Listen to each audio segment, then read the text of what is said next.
주의 말씀 의지하여 깊은 곳에 금을 던져 오늘 그가 놀라운 일을 이루시는 것 보라. 주의 말씀 의지하여. 여러분 반갑습니다. 오늘도 말씀을 통해서 여러분들과 더불어 은혜를 나누길 원합니다. 참 요즘 우리가 좋은 세상 사는 것 같아요. 우리가 들고 다니는 이 핸드폰을 통해서도 우리가 마음만 먹으면 얼마든지 설교를 들을 수도 있고 성경 공부도 할 수 있고 또 우리가 이렇게 은혜를 나눌 수 있으니까 얼마나 좋습니까? 또 여기 참여하는 분들 가운데는 저 멀리 계신 분도 분명히 많이 있을 거라고 생각하는데요. 외국에서도 마음만 잡수시면 또 여건만 되시면은 또 이렇게 공부를 같이 하실 수 있으니 참 좋은 세상이라 생각이 드네요. 아무쪼록 이런 기회를 잘 선용해서 우리 모두가 더불어 함께 또 말씀을 깊이 또 깨우치고 은혜 받는 시간들 됐으면 좋겠습니다. 자, 오늘 제24강인데요. 남유다의 후기 왕들에 대해서 살펴보겠습니다. 남유다는 390년 동안이 계속됩니다. 그리고 남유다에는 모두 20명의 왕이 있었어요. 그 가운데 전기왕들 10명을 제가 어제 여러분들과 더불어서 함께 또 생각해 보았고, 자, 오늘 제11대 왕부터 마지막 20대 왕까지 후반기에 있는 10명의 왕들을 함께 살펴보면서 또 은혜를 받기를 원합니다. 자, 제11대 왕 요담. 요담은 어떤 인물이었을까요? 우시야의 아들입니다. 어제 말씀을 드렸던 것처럼 우시야는 초반엔 잘 나갔던 사람이었죠. 하나님이 은혜 베푸셨고, 그리고 그도 또 믿음의 길로 행하여서 승승장구했는데 전쟁을 여러 번 거듭해서 이기면서 그의 마음이 교만해져서 결국에는 해서는 안 될, 즉 성전에서 제사를 자기가 집행을 하려고 하다, 분향을 하려고 하다가 나병이 발하게 되고, 그래서 죽을 때까지 나병 환자로 살다가 죽었던 사람 우시야죠. 이 우시야의 아들이 요담이에요. 요담의 왕이 돼야 되는데 일찍 왕이 됐던 사람 요담입니다. 자, 아버지를 대신하여 왕자 시절부터 나라를 통치했어요. 암몬 자손과의 전쟁에서 승리하여 암몬이 조공을 바치게 되었습니다. 자, 하나님의 성전의 윗문을 건축했다는 걸 보면은 성전을 갖다 이렇게 관리하는데도 관심이 많았던 사람 같아요. 또 여호와 앞에서 바른 길을 걸어간 사람이었어요. 옛날 성경에는 정도를 걸었다 이렇게 얘기했는데요. 이번 성경에는 바른 길을 걸어갔다 그랬어요. 그래요. 다윗의 길, 하나님이 기뻐하시는 바른 길이었죠. 바로 요담이라고 하는 인물이 바로 그런 인물이었다는 거예요. 요담이 그의 하나님 여호와 앞에서 바른 길을 걸었으므로 점점 강하여졌더라. 성경은 그렇게 평가합니다. 다만 요담의 생애 동안에 대해서 여러 가지 사건이 있었던 것 같지는 않아요. 그래서 요담에 관련된 사건을 많이 다루지는 않고 있습니다. 그러나 그가 정도를 걸어갔다. 그래서 바른 길을 걸어갔기 때문에 하나님께서 그의 길을 강하게 하셨다. 이것을 우리는 알 수가 있습니다. 자, 우리 모두가 오늘도 터벅터벅 길을 걷습니다. 우리가 매일같이 길을 걷습니다만 그 길은 크게 나누면 결과적으로는 하나님이 원하시는 길, 바른 길이 있겠지요. 또 하나님이 원치 아니하시는 길, 어긋난 길이 있을 겁니다. 죄악된 길이 있을 거예요. 오늘 우리는 어떤 길을 걷고 있습니까? 요담처럼 바른 길을 걸어가는 저와 여러분이 됐으면 좋겠습니다. 12번째 왕입니다. 제12대 왕은 아하스 왕이에요. 조금 전에 요담하고 비교해 봤을 때 아버지와 아들인데 엄청나게 차이가 납니다. 이 아하스 왕은 아주 악한 왕이었어요. 특별히 우상 숭배에 찌든 왕이었어요. 그의 아버지도 훌륭한 요담 왕입니다. 그의 아들도 훌륭한 히스기야 왕이에요. 근데 그 사이에 끼어있는 이 아하스는 어떻게 돼서 자기 포지션을 제대로 찾지 못하고 아주 영적으로 방황했던, 그래서 엄청나게 범죄했던 사람이 이 아하스예요. 요담의 아들입니다. 히스기야 왕의 아버지라 그랬어요. 남유다 왕국을 16년간 통치했으니까 결국 짧은 기간은 아니었던 것 같습니다. 자, 다윗의 길로 행하지 않았어요. 유다 왕들 가운데 선한 왕들은 다윗의 길로 행했다 그랬지요. 그 조상 다윗의 길로 행하여 여호와 앞에 정직하고 온전하였으며 이렇게 평가를 받아야 되는데 그는 다윗의 길로 행치 않았습니다. 그의 아버지 요담의 길에서도 벗어났습니다. 그래서 암몬과 아수르의 신, 암몬 사람들이 주로 섬기고 또 아수르 사람들도 일부 섬기는 신이 뭔가 하면 몰렉이에요, 몰렉. 이 몰렉 신은 아주 좋지 못한 신입니다. 우상숭배에서도 아주 좋지 못한 우상숭배예요. 왜냐하면 자기 아들을 불태워서 그 몰렉 신에게 바치는 것이 하나의 관습으로 되어 있기 때문에. 예. 얼마나 나쁜 신입니까? 예. 얼마나 또 나쁜 우상숭배입니까? 자기 아들을 불 가운데 태워서 몰렉에게 바치는 등 악행을 일삼았어요. 누가요? 아하스 왕이. 예. 아하스 왕이. 하나님을 섬겨야 될 이스라엘의 왕, 그것도 북쪽도 아니고 남유다의 왕. 예. 다윗의 혈통을 이어받았잖아요. 그리고 그들 조상들 가운데는 선한 왕들, 믿음 좋은 왕들도 많이 있었잖아요. 좋은 영향을 좀 받았으면 좋았을 텐데 어떻게 해서 그가 이스라엘 백성들이 당연히 섬겨야 될 하나님을 섬기지 아니하고 이게 몰렉을 섬기게 됐는가? 성경은 그 어떤 과정에 대해서는 잘 설명하지 않아요. 하지만은 어쨌든 참 안타까운 일입니다.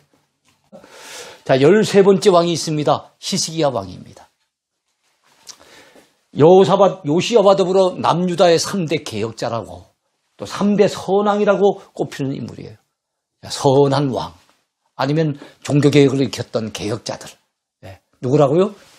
4대 왕 여호사밧, 그리고 지금 우리가 다루고 있는 13대 왕 히스기야, 그 다음에 조금 이따가 또 등장하게 될 16대 왕 요시야까지. 이 사람들은 다 정말 선한 왕들이었어요. 가장 대표적인 개혁자들이었어요. 자, 그의 아버지 아하스와는 달리 이 히스기야는 그 조상 다윗의 길로 행하여서 여호와 보시기에 정직히 행했던 그런 인물이었어요. 특별히 그가 했던 우상 척결 작업, 나라 곳곳에 있는 많은 우상의 제단들을 혁파합니다. 그 가운데 하나가 뭐가 하면 노뱀. 노뱀은 모세 시대 때 광야에서 불뱀에 물려서 수없이 많은 사람들이 고통 중에 죽어가게 될 때 하나님께서 노수로 가지고 뱀을 만들라고 그랬죠. 그래갖고 여러분 노뱀을 만들었잖아요. 모세가 노뱀을 갖다가 세워놓았을 때 그것을 바라보는 자마다 다 고침을 받았잖아요. 그는 그 시대에 그것을 바라보느냐 바라보지 않느냐, 즉 하나님의 말씀에 순종하느냐 안 하느냐, 그거예요. 그걸 바라봤다는 것은 하나님의 말씀을 믿고 바라보고 소망 중에 바라본 거 아닙니까? 그랬을 때 고침을 받은 거거든요. 그러니까 이게 무슨 노조각 자체가 무슨 영험하거나 거기에 무슨 신령한 능력이 깃들어 있거나 이게 아니란 말이죠. 하나님의 말씀에 순종하고 하나님을 기대했더니 하나님이 고쳐주신 것 아니겠습니까? 그러니까 그 시대에 필요한 거지만 세월이 흐른 후에는 아무 의미가 없는데 이것을 남겨두고 그 시대까지 사람들이 그 앞에 가서 기도를 하고 그 앞에 소원을 빌고 그것을 갖다가 우상처럼 갖다 섬기고 있더라 이거예요. 이건 아니다 싶어가지고 히스기야 왕이 과감하게 이건 노조각에 불과하다.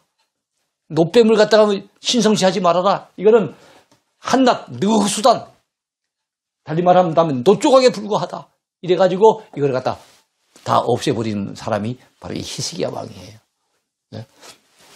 참 사람들은 어쨌든 과거에 뭐 어떤 것이 있었다 하면은 그거 굉장히 그걸 갖다가 참 의지하려고 하는 이런 잘못된 우상 어떤 숭배 형태를 가집니다.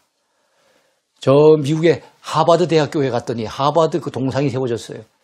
그 하버드 동상 발을 갖다 만지면은 그 학교에 들어올 수 있다 그래. 그런 얘기가 있어가지고 사람들이 얼마나 발을 갖다 만져대는지 발이 아주 새카맣게 돼 있더라고요. 뭐 어디 거기 하버드 동상뿐이겠습니까? 세계 곳곳마다 그를 만지면은 그것을 섬기면 그 앞에 와서 기도하면 뭐 소원을 들어준다 그래갖고 얼마나 많은 우상을 사람들이 섬깁니까?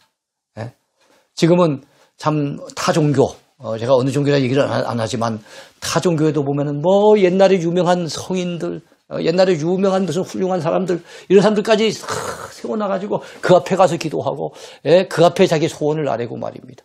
제가 러시아에 갔더니 러시아 정교회 어떤 그 교회 안에 들어가 봤는데 옛날에 유명한 그 성자 중에 한 사람이었대요. 그 사람의 뼈 그리고 머리카락 이걸 갖다 유리관 안에 넣어놓고 그 전시를 하면서 사람들이 그 앞에 와서 무릎을 꿇고 기도하고 있더라고요. 그런 걸 보면서 기독교라고 하는 이름을 가지고 있잖아요. 러시아 정교회 하면 기독교의 한 일파 아닙니까? 기독교라고 하는 이름을 가지고 있으면서도 여러 종교에서 이런 우상이 지금도 그 우상 숭배가 자행되고 있다는 거. 참 안타까운 일이에요. 자, 자, 여러 산당들을 제거합니다. 우상들을 깨뜨리는 종교개혁을 단행했던 인물이 바로 이 히스기야 왕이에요. BC 722년에 아수르가 이스라엘을 멸망시킬 당시에 남쪽의 왕이 누굽니까? 바로 히스기야 왕이었어요. 그때 여러분 분명히 아수르가 남쪽도 쳐들어올 것을 미리 예견을 하고 그는 거기에 대해서 만방의 준비를 합니다. 만반의 준비를 하는데 아니나 다를까 아수르의 사네립 왕이 여러분 남유다를 갖다 침공해 들어옵니다. 그때 18만 5천의 큰 군대를 가지고 침공을 해와요. 여러분 그때 이사야 선지자와 더불어서 기도함으로써 하나님 앞에 매달려 기도함으로써 결국엔 큰 승리를 거두었던 사람이 바로 이 히스기야 왕입니다. 여호와여 귀를 기울여 들으소서. 여호와여 눈을 떠 보시옵소서. 사네립이 살아계신 하나님을 비방하러 보낸 말을 들으시옵소서. 눈을 떠 보시옵소서 하는 게 뭡니까? 사네립, 아수르의 사네립 왕이 보낸 항복문서. 항복만 한다면 유다 나라 살려주겠다는 거. 그걸 갖다 하나님의 성전에 가서 내놓고 하나님 눈을 떠 보시옵소서. 귀를 기울여 들으시옵소서 하면서 하나님 앞에 매달려 기도하는 히스기야 왕의 모습. 참 진짜 하나님을 신실하게 믿고 의지하는 믿음의 사람의 모습을 보여줬어요. 어느 신학생이 그것을 흉내냈다 그러더라고요. 등록금 고지서가 나왔는데 등록금은 마련할 길이 없어가서 너무너무 안타까우니까 그 고지서를 들고 교회 예배당에 갔어요. 마침 새벽 기도 시간이었던가 봐요. 기도하면서 그 통지서를 내놓고 고지서를 내놓고 기도합니다. 하나님 눈을 떠 보시옵소서. 지금 고지서가 나왔나이다. 마련할 방법이 없사오니 하나님이여 도와달라고 그렇게 간구했는데 마침 하나님께서도 마음에 감동을 받으셨지만 같이 기도를 하러 나오셨던 그 교회 장로님이 또 마음에 감동을 받으셔가지고 결국 등록금을 마련해 주었다는 얘기를 들어본 것 같아요. 자, 그와 함께 하는 자는 육신의 팔이요 우리와 함께 하시는 이는 우리의 하나님 여호와시라. 반드시 우리를 도우시고 우리를 대신하여 싸우시리라. 누구의 고백입니까? 바로 백성들 앞에서 히스기야 왕의 고백이에요. 이렇게 고백했더니 백성이 유다 왕 히스기야의 말로 말미암아 안심하리라. 그래요. 지도자가 강하고 담대하면은 그래서 그런 믿음의 고백을 가지면은 또 확신을 가지면은 백성들도 거기에 영향을 받아서 안심을 하게 되는 거예요. 여러분 이 사진이 보이죠? 이게 히스기야 터널이라고 하는 겁니다. 히스기야 터널. 기온샘이라고 예루살렘 성 밖에 깊은 샘이 있어요. 그 샘을 갖다가 아수르 사람들은 볼 수 없도록 막아놓고 그 밑으로 갖다가 연결을 하는데 어디로 연결을 했습니까? 예루살렘 성을 갖다 거쳐서 예루살렘 성 안에 있는 그 실로암 못까지 그 기온샘의 물이 들어오도록 그렇게 팠어요. 약 550m 정도. 제법 길죠? 그래서 지금도 성지순례를 가면 물이 그리로 흐르고 있습니다. 자, 그런데 여러분 이 샘을 팔 때 아수르의 공격은 이제 점차 다가오고 그러니까 빨리 파야 될 상황이었기 때문에 이 터널을 팔 때 양쪽에서 공사를 했다 그래요. 양쪽에서 공사를 했는데 여러분 거의 한 1.2m 정도만 차이가 나고 거의 이렇게 만나는 거예요.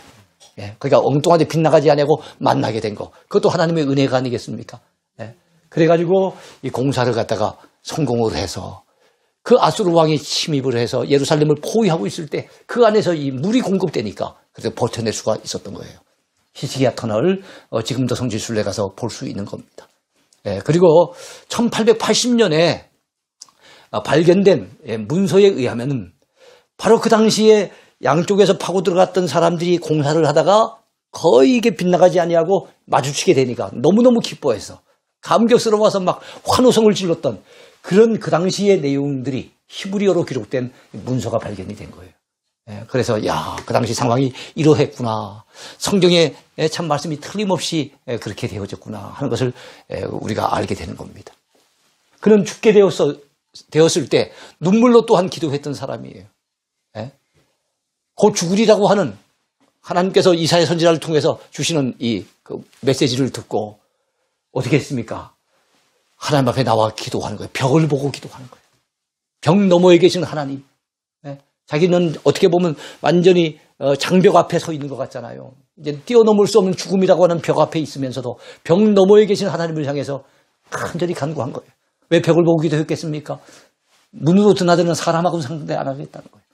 이제 내가 사는 길은 하나님이 살려주신 길밖에 없기 때문에 하나님만 상대하겠다는 뜻에서 눈을 걸어 잠그고 벽만을 보고 기도했는 거예요. 그래가지고 기도의 응답을 받아 15년 더 생명을 연장받은 사람, 그 사람이 바로 히스기야입니다. 그 당시 그의 나이가 39, 연장받아도 54세까지인 거죠. 히스기야가 얼굴을 벽으로 향하고 여호와께 기도하여 이르되 여호와여 구하오니 내가 주 앞에서 진실과 전심으로 행하며 주의 목전에서 선하게 행한 것을 기억하옵소서 하고 히스기야가 심히 통곡했다고 얘기를 해요. 그러니까 이 기도는 그냥 기도가 아닙니다. 눈물의 기도예요. 통곡의 기도입니다. 여호와께서 이같이 말씀하시기를 내가 내 기도를 들었고 내 눈물을 보았노라. 제가 어렸을 때는 이거를 써가지고 내가 내 기도를 들었고 내 눈물을 보았노라. 그래서 특별 새벽 기도회 같은 것을 마치고 성도들에게 선물을 준 적도 있었던 것 같아요. 그게 얼마나 참 귀한 메시지입니까? 내가 내 기도를 들었고 내 눈물을 보았노라. 하나님이 우리의 기도를 들으신다면 소망이 있잖아요. 하나님이 우리의 눈물을 보고 계신다면 우리에게는 희망이 있지 않습니까? 네. 내가 내 수완에 15년을 더하고 그래서 생명을 15년 더 연장시켜줬던 그 왕이 누구예요? 바로 히스기야 왕이에요. 네. 그러나 문병차 찾아온 바벨론의 사절단에게 히스기야 왕도 참 안타까운 실수를 저지릅니다. 자기가 병들어 있을 때 문병차 저 바벨론의 사절단이 찾아왔어요. 여러분 참 큰 나라의 사절단이 찾아왔으니까 자기 딴에는 아주 감개무량했겠지요. 그래갖고 그 나라의 무기를 모아둔 그 창고, 보물고, 이걸 갖다 다 보여줍니다. 자랑하듯이 보여줬는데, 이것이 바벨론 사절단의 마음속에, 이야, 이 나라 굉장히 많구나. 욕심을 심어준 거예요. 탐심을 심어준 거예요. 그것이 후일에 바벨론이 남유다를 쳐들어오게 되는 빌미를 제공해 준 거예요. 그러니까 전 잘 나갈 때 조심해야 되는데 참 안타까워요. 그래서 바벨론 침공의 빌미를 제공한 것은 일생일대의 히스기야 왕의 실수였어요.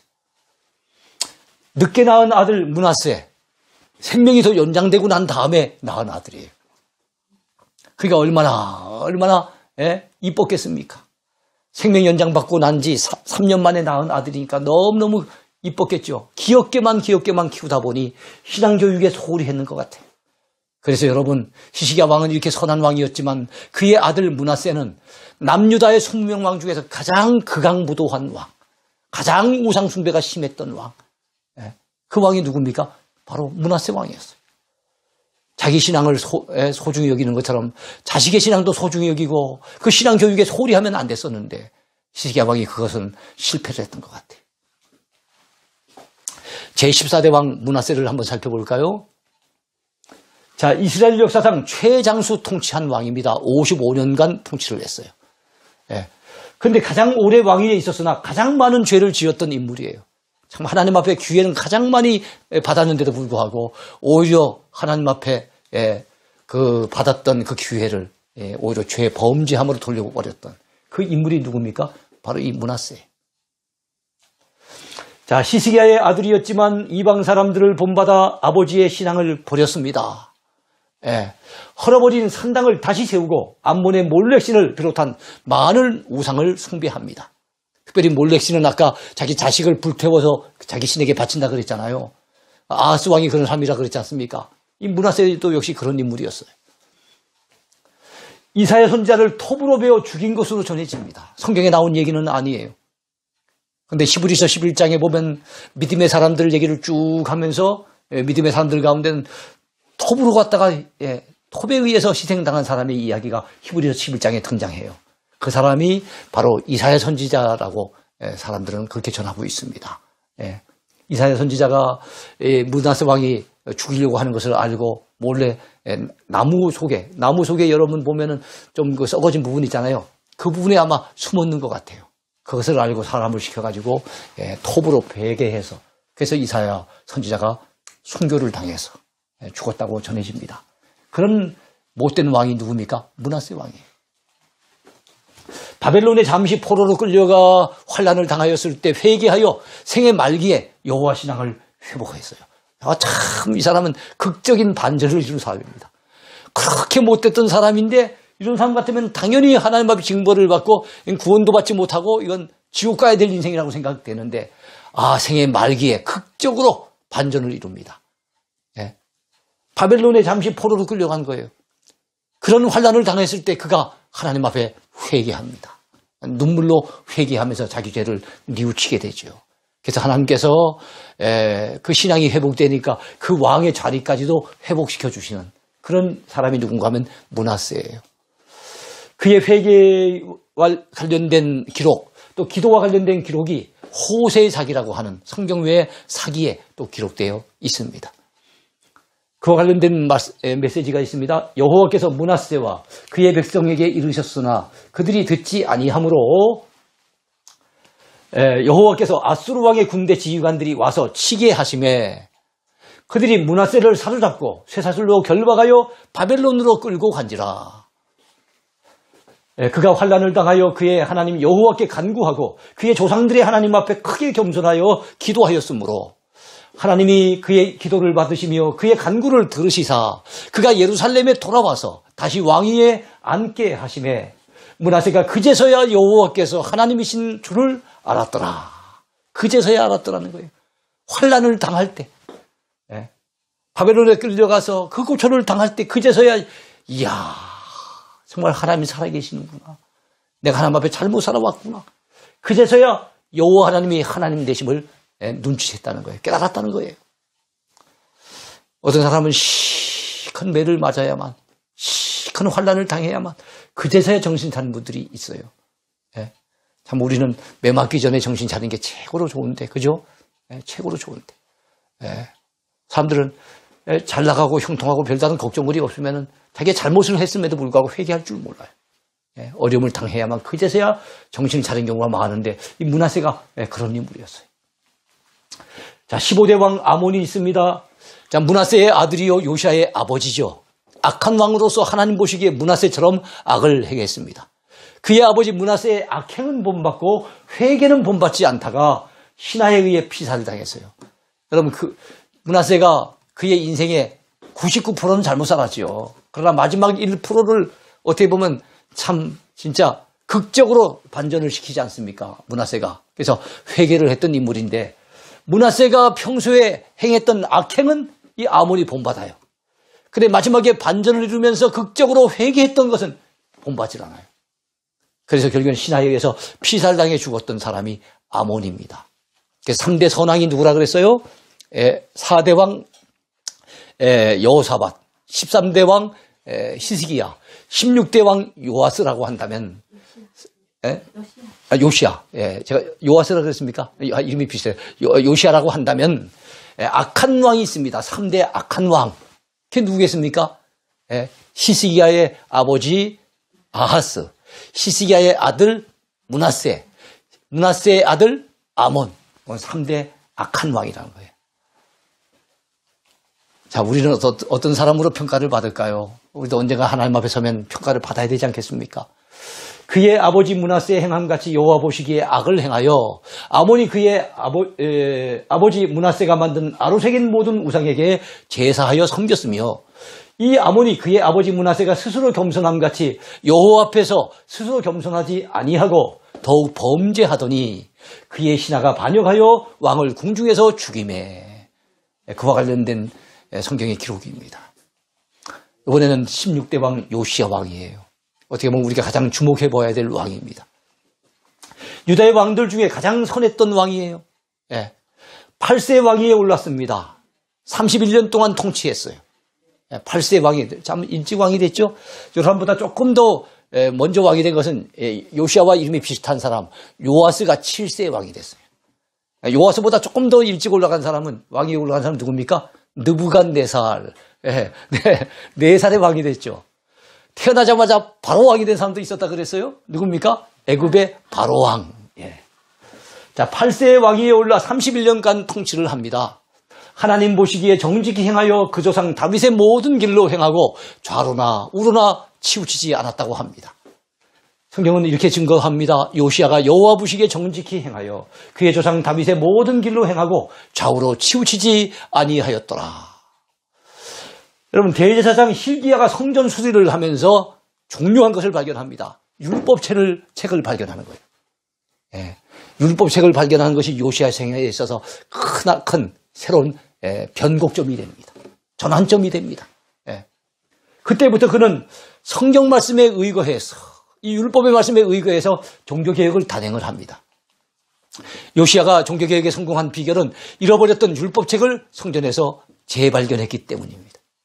그는 말씀을 듣고는 옷을 찢습니다. 그리고 통곡합니다. 그리고 이야, 우리가 하나님의 말씀 적힌 이럴 때도 살지 못하고 우상을 섬김으로 이 나라가 이 모양이 됐다 하면서 안타깝게 회개했던 사람이 요시야 왕이었어요. 성경의 재발견은 자신의 삶의 재발견으로 이어졌고 성경의 재발견은 신앙의 재발견으로 이어지는 지름길이 되었어요. 요시야에게만 그렇게 된 것이 아니라 우리도 마찬가지예요. 요즘 우리가 성경을 열심히 공부하고 있죠. 이런 걸 통해서 여러분 나 자신의 삶을 또 재발견을 하고 나 자신의 신앙이 또 재발견된다면 재발견은 곧 재발전으로 이어지게 될 것입니다. 여러분 사랑하는 성도들이요. 아무쪼록 우리가 요즘 공부하는 이 성경 단순하게 우리 머릿속에 지식만 채우지 말고 말씀의 거울 앞에서 우리 자신의 모습을 철저하게 발견해서 우리 신앙이 새로워지는 하나의 기회가 됐으면 좋겠습니다. 자, 우상을 철저히 척결하고 유월절을 성대하게 지켰어요. 그동안은 우상 섬기는 왕들이 많다 보니까 므낫세도 있었죠. 그 다음에 그 이전엔 아하스도 있었지요. 아몬도 있었죠. 이 우상 숭배한 자들이 많다 보니까 하나님 앞에 지켜야 될 유월절은 그동안 제대로 지키지 않았어요. 근데 이 요시야 왕이 유월절을 성대하게 지켰습니다. 그 마음을 다하고 뜻을 다하고 힘을 다하여 여호와 하나님을 사랑한 임금은 그 사랑한 왕은 여호와 전에도 없었고 요시야 전에도 없었고 요시야 후에도 없었다고 성경은 그렇게 기록합니다.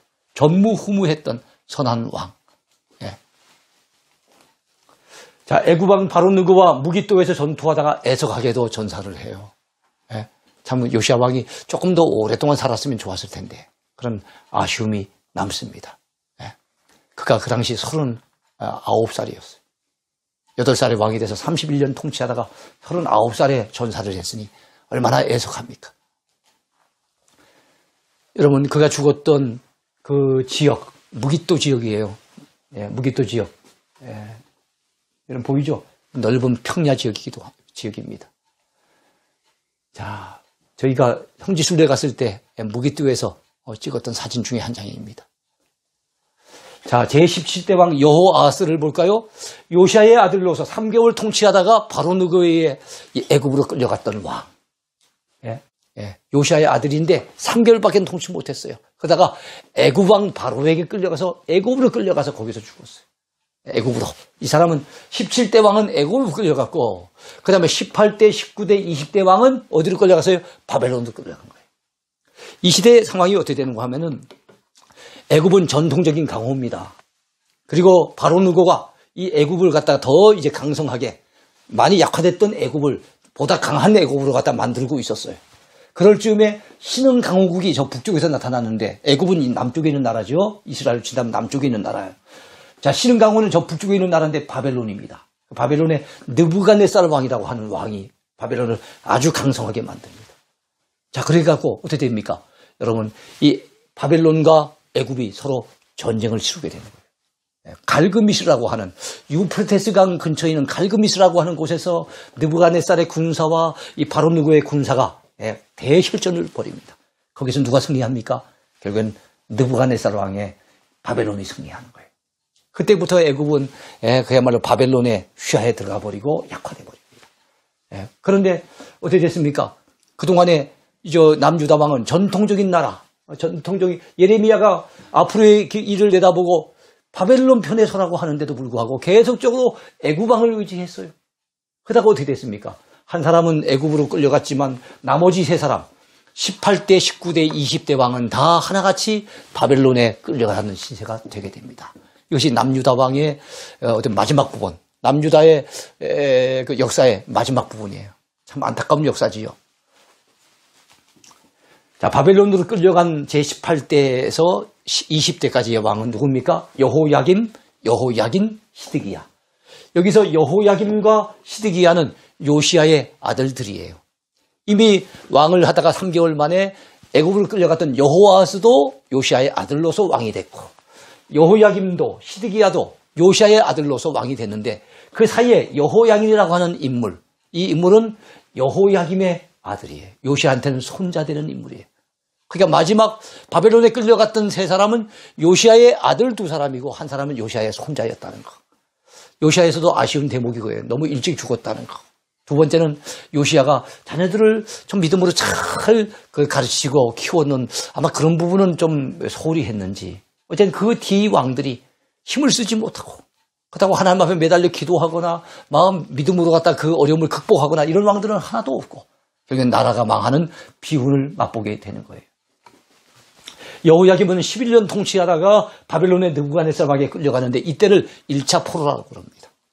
예레미야 선지자가 전해준 말씀의 두루마리를 겁없이 불태울 정도로, 불태울 정도로 불태울 정도로 아주 악한 왕인데 바벨론에서 비참하게 죽게 됩니다.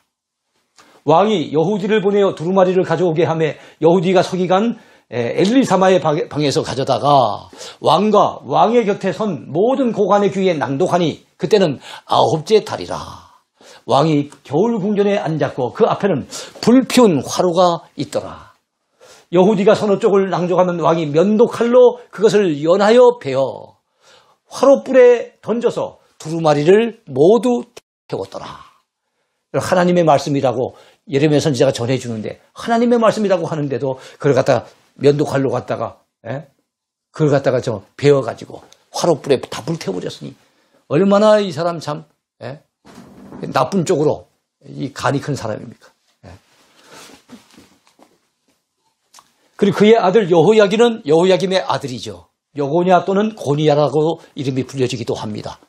3개월을 통치하다가 역시 느부갓네살 왕의 2차 침공 때 바벨론으로 끌려가요. 이거를 갖다 2차 포로라고 합니다. 1차 포로 때는 믿음의 사람 누가 끌려갑니까? 다니엘과 그 세 친구가 끌려가요. 2차 포로 때는 에스겔 선지자, 이 에스겔이 2차 포로에 끌려갑니다. 또 감옥에 갇힌 지 37년 만에 바벨론의 에빌모로닥 왕에 의해서 풀려나요. 37년 만에 감옥에서 나와요. 그가 속박에서 해방된 것은 미래에 있을 남유다의 해방. 지금 남유다가 포로로 끌려와 속박을 당하지만 언젠가는 하나님께서 때가 되어지면 그들을 풀어주시고 해방시켜 주신다는 것을 미리 보여준, 그것을 예견하게 해주는 사건이 바로 이 사건입니다. 여호야긴 왕이 37년 만에 감옥에서 풀려난 사건이죠. 시드기야는 마지막 왕이에요. 마따니야. 자, 요시야의 아들로서 남유다의 마지막 왕입니다. 11년 동안 통치하다가 느부갓네살 왕의 3차 침공 때 바벨론으로 끌려가요. 이때를 3차 포로라고 하고요. 이때 예레미야 선지자가 끌려갔다가 결국에는 느부갓네살 왕이 풀어줘서 되돌아옵니다. 그리고 친애굽파에 의해서 애굽으로 끌려가서 거기서 남은 여생을 살게 되죠. 자, 두 아들이 자기가 보는 앞에서 죽임을 당하는 그 왕이 누구의? 시드기야. 그 자신은 어떻게 됩니까? 두 눈이 뽑힌 채로, 손과 발이 쇠사슬에 매인 채로 그게 끌려가는. 참, 남유다의 마지막 왕 시드기야. 이렇게 해서 남유다의 역사가 390년 만에 막을 내리는 거예요. 하나님 앞에 불충하고 북이스라엘이 그랬던 것처럼 그것을 본받아갖고 우상숭배가 더 심해지고, 이러면서 마지막 요시야 왕이 좀 그 나라를 갖다 새롭게 하려고 마지막 몸부림을 쳤지만 결국에는 그가 일찍 죽음으로써 성공하지 못하고 나라는 급전직하 망하게 되는 거예요. 참 역사의 아쉬운 대목입니다. 이때가 BC 586년의 역사예요. 그가 끌려간 BC 586년에 예루살렘 성도 무너집니다. 성전도 파괴됩니다. 이때 파괴됐던 것이 바로 솔로몬 성전이고, 바벨론 포로지에서 나중에 70년 만에 돌아와서 다시금 지은 재건한 성전이 바로 스룹바벨 성전이라고 보시면 되겠죠. 이 슬픔을 몸소 지켜보고 겪었던 예레미야는, 예레미야 애가 이 슬픔의 노래를 통해서 이렇게 노래합니다. 슬프다 이 성이여, 전에는 사람들이 많더니 이제는 어찌 그리 적막하게 앉았는고, 전에는 열국 중에 크던 자가 이제는 과부같이 되었고, 전에는 열방 중에 공주였던 자가 이제는 강제 노동을 하는 자가 되었도다. 밤에는 슬피 우니 눈물이 뺨에 흐름이요. 유다는 환난과 많은 고난 가운데 사로잡혀 갔도다. 유다 나라가 사로잡혀 가게 된 것을 안타깝게 슬픔의 노래를 부르고 있는 거예요. 그러면서 하나님 앞에 이렇게 간구합니다. 여호와여, 우리를 주께로 돌이키소서.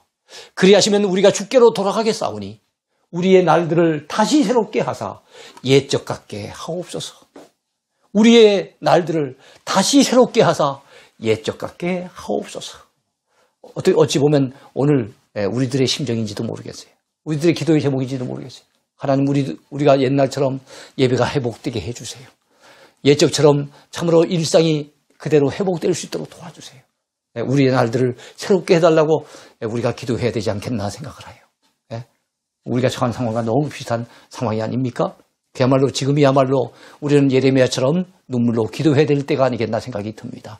사랑하는 여러분, 오늘 강의 여기까지 하겠습니다. 감사합니다.